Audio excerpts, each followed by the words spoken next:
ya de lleno a los temas que, pues bueno, pues por lo visto siguen siendo los mismos de ayer, relacionados con este PASIC, que pues le hace demasiada laraca, ¿no?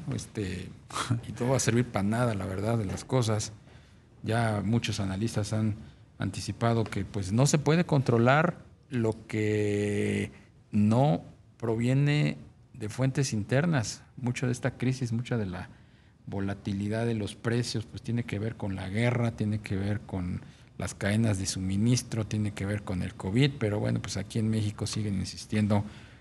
No le quieren llamar control de precios, pero pues es lo que aspiran, ¿no? A controlar el precio para que no se siga disparando. Vamos a charlar con el presidente del Consejo Nacional Agropecuario, con Juan Cortina. ¿Cómo estás, Juan? Muy buenas tardes.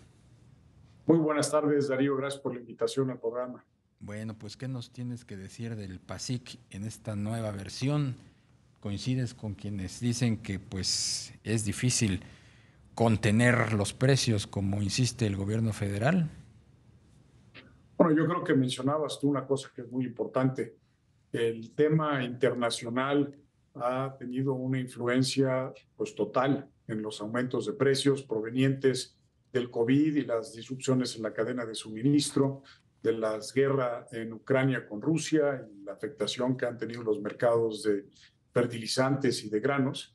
Y por último, Darío, el cambio climático. Hoy lo estamos viviendo no nada más en México, sino en el resto del mundo, y eso está causando que haya una menor oferta, hay menores cosechas, hay menores rendimientos, y eso efectivamente pues, está afectando a nuestro sector, el sector primario, de manera más importante que a los restos de los sectores de la economía, porque son muchas de nuestras materias primas las que están siendo golpeadas por estos fenómenos que, como tú bien decías, son de talla internacional.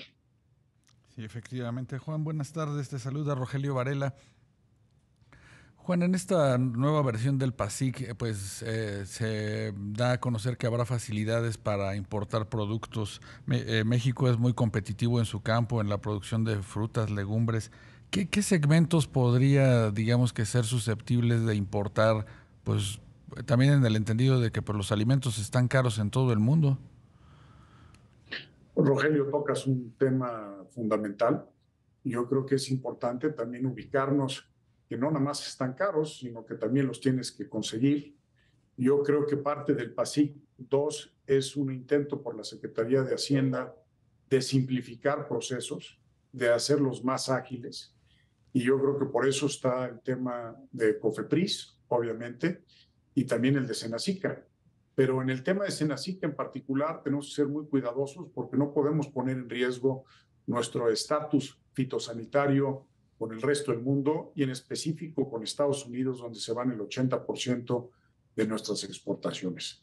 Eso sí, no lo podemos poner en riesgo, pero creo que es importante tener la mente abierta y ver cómo podemos ser más ágiles, más eficientes en todos estos temas que ayuden, evidentemente, no a eliminar la inflación, porque como bien dicen ustedes dos, es imposible, sino más bien en que en México, a diferencia de otros países, estemos en una mejor situación y que los bolsillos de los mexicanos sean lo menos afectados posible. ¿Cómo es nuestro andamiaje jurídico-administrativo que preserva precisamente la sanidad de los productos que ingresan a nuestro país? Valdría la pena que nos lo describieras, Juan, para dimensionar pues el tamaño del riesgo que implican estas licencias únicas para permitir la entrada de productos. Senacica es la agencia del gobierno federal que es, para que me entiendas, Darío, el Seguro Social, el IMSS, para el sector de alimentos en nuestro país. Y Senacica cuida que todo lo que importemos esté libre de enfermedades, tanto vegetales como animales, para que también vigilando lo que hay internamente en México, también garantice Senacica a otros gobiernos que lo que estamos exportando está libre de enfermedades, tanto animales como vegetales. Creo que esto es un tema delicado y es lo que discutimos hoy con el secretario de Hacienda. No puedes tercerizar este proceso a empresas privadas, por más que sean empresas totalmente confiables y como quien dice AAA, porque al final del día el gobierno de Estados Unidos no tiene por qué confiar en ellas, Precisamente por eso hay acuerdos, por eso hay protocolos firmados entre gobierno mexicano y gobierno americano, entre agencias como Senacica y AFIS, que es su contraparte en Estados Unidos, que precisamente garantizan que las cosas se van a hacer bien. Y en ese sentido, bueno, pues nuestra preocupación es que al bypassear Senacica, pues pone en riesgo estos acuerdos, estos protocolos que hay con Estados Unidos y nos pudieran cerrar toda la frontera o partes del sector agroalimentario mexicano. Y falta nomás recordar, Rogelio y Darío, que este año vamos a exportar cerca de 50,000 millones de dólares, más del 80% a Estados Unidos. Entonces sí es un tema delicado que hay que manejar con mucho cuidado. Juan, ¿y qué dicen los señores de Senacica y de la COFEPRIS? ¿Se han pronunciado? ¿Han dicho algo? Esta boca es mía siquiera, porque pues es un tema, como se viene diciendo desde ayer, muy delicado, a pesar pues de la posición que ha asumido el gobierno de minimizar el riesgo. Yo escuchaba al subsecretario Gabriel Llorio hace unas horas decir, no, pues es que las empresas que están adheridas a este PASIC son muy profesionales, cuentan con estándares de seguridad y confiamos en ellos, como si esto se tratara de una cuestión de fe. Mira, yo confío también en estas empresas, pero desgraciadamente Estados Unidos no confía y no tiene por qué confiar en ellas.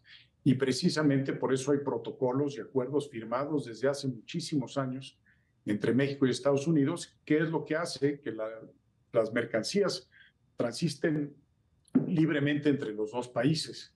Y en ese sentido, el secretario de Hacienda hoy en el desayuno que tuvimos se comprometió que va a tener una reunión con sus homólogos de Economía y de Agricultura para tocar el tema y que también iba a estar en contacto con las autoridades estadounidenses, porque evidentemente nadie quiere poner en riesgo este tema que pudiera ser muy delicado y que si se detona, Darío, no es un tema que, uy, perdón, lo negociamos 2, 3 días y regresamos a donde estábamos.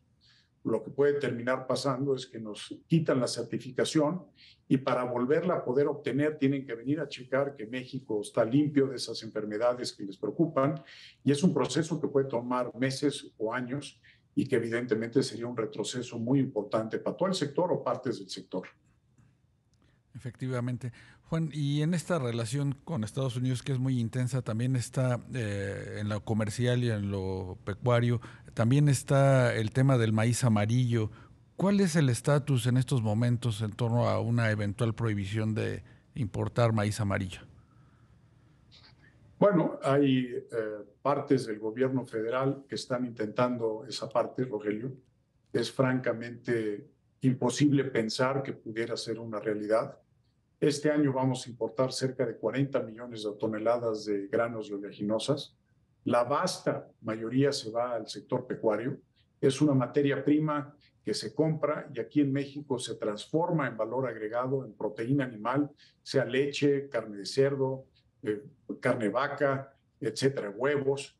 Y eso, pues evidentemente no se puede conseguir en ninguna otra parte del mundo, ni al precio, ni en semillas que no sean genéticamente modificadas. Si vemos la historia, el ganado en México y en todo el mundo lleva 45 años comiendo maíz amarillo genéticamente modificado y no ha habido ningún problema de la salud y ni lo va a haber.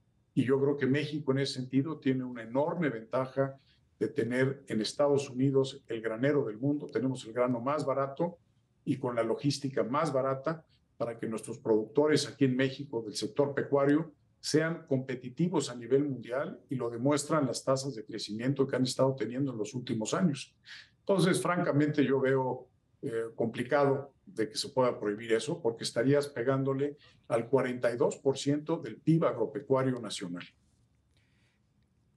¿Ustedes están satisfechos con lo que se presentó ayer como una versión reforzada de este PASIC? Estamos muy preocupados, Darío, en que no se cuide el tema con Estados Unidos y Senacica y que se nos puedan cerrar los mercados. Habiendo dicho eso, como Consejo Nacional Agropecuario, evidentemente hemos estado apoyando los esfuerzos para que el efecto de la inflación sea el menor posible ante el bolsillo de los mexicanos. Celebro que estas 12 empresas se estén comprometiendo con las familias mexicanas y con el gobierno para que en este nuevo esfuerzo otra vez podamos minimizar los efectos de la inflación, más no eliminarlos, y que por eso podamos transitar en los próximos meses con el menor impacto posible. Pero otra vez, repito, no podemos poner en riesgo la sanidad e inocuidad en el país, más sí podemos ver cómo lo hacemos más eficiente.